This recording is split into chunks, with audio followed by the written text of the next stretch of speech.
Hi, my name's Phil. I like talking about politics, and in this video I like to discuss Nigel Farage's reaction to not making it into Trump's inauguration. Now, under normal circumstances, you'd think that it being moved indoors meant almost nobody apart from members of Congress made it in, and not all of those did. So it's no big deal. Only Boris Johnson attended the inauguration proper. And just to demonstrate that Nigel Farage wasn't all that bothered, no hard feelings, he seems to have launched a bit of a tirade against the former so-called Britain Trump. Methinks I detect a hint of jealousy. So if Johnson got in, why didn't Farage? Well, a former Trump advisor thinks he may have the answer. But first, for daily political commentary, please hit the subscribe button so you stay notified. So Nigel Farage, despite things seemingly going his way of late, is not a happy bunny. And it's related to the inauguration. Now, Farage thought he would be able to attend the inauguration, as did some other sycophants who had no real business there. I mean, it's supposed to be an America event. But when the inauguration was moved indoors, all of a sudden, the guest list was going to be savagely cut down. All those MAGA faithful who came across a ticket, whether they paid a lot of money on trading websites or whatever, were suddenly being told that their tickets were now commemorative and they would not grant them access to the event itself. The same applied to the people who had been given the tickets directly. Still not clear to me why it was moved indoors. I have speculation because the weather, I think, was cited, but the weather seemed fine to me. For January in Washington anyway, and it didn't seem to bother previous presidents, including Trump himself the first time.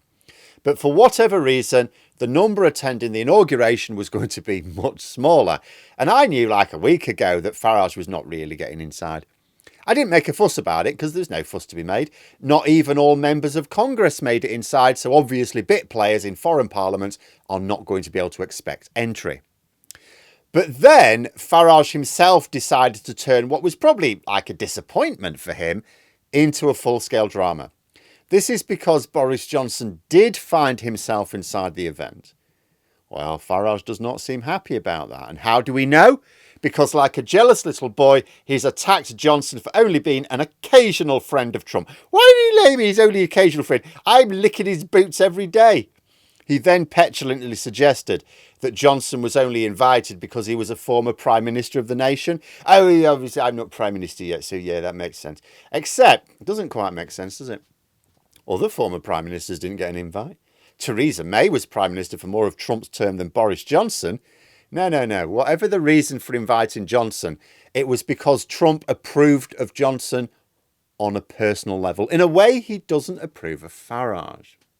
Interestingly, the Express article which highlighted Farage's sour grapes described the Reform leader as a close friend of Trump's. This isn't true though, is it? In fact, the evidence would suggest he's not a friend at all, close or otherwise, and that their relationship is one of alliances. I mean, when Trump won the first time, it did look like they, if you'd have said to me that Nigel Farage is now a close friend of Trump, I could look at it. I could go, yeah, I can see that. That looks like it might be a thing. I can't argue against it. But more recently, it's been clear that Farage is at best an amusement. For example, after the attempted assassination of Trump, Farage threw everything at a visit and photo op with the then presidential candidate. He didn't just ring up and say, look, can I visit? I'd like to visit to make sure he's all right. And they go, yeah, he's not that keen. And he just left it. No. He went to America, like 2 separate visits to the United States. He was on the phone to Trump's team every day. He even excused the trips on his MP's records of expenses as being to be with his friend to console him. Yet he never got anywhere near Trump. Now, if a close friend asks to visit you and they say any time in the next 2 weeks is fine, obviously you're going to arrange to meet them. They're your close friend. That Farage couldn't even arrange a 5-minute photo opportunity with Trump under these circumstances blew away any suggestion that they have a close personal relationship. Of course they don't. As we're told by no end of people who've worked closely with Trump, the president works on a transactional basis. He does not work on mutual benefit. Every human interaction is part of a deal which he wants to win.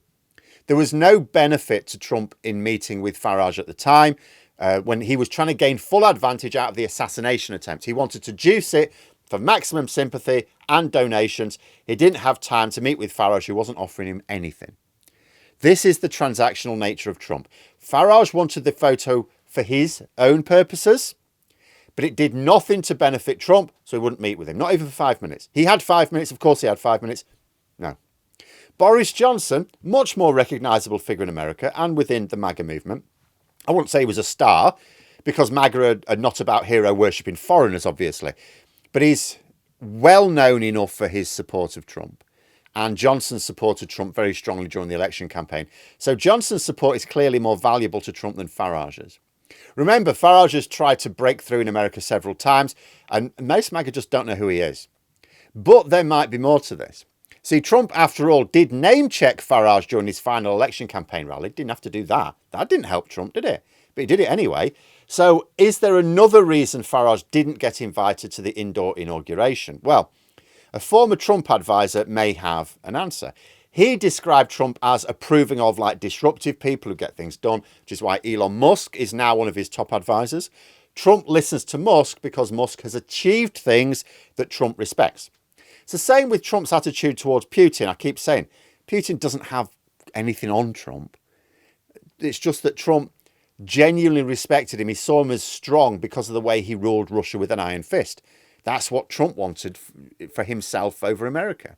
That Putin has now weakened himself over his invasion of Ukraine means Trump is now not so flattering when he talks about the Russian president.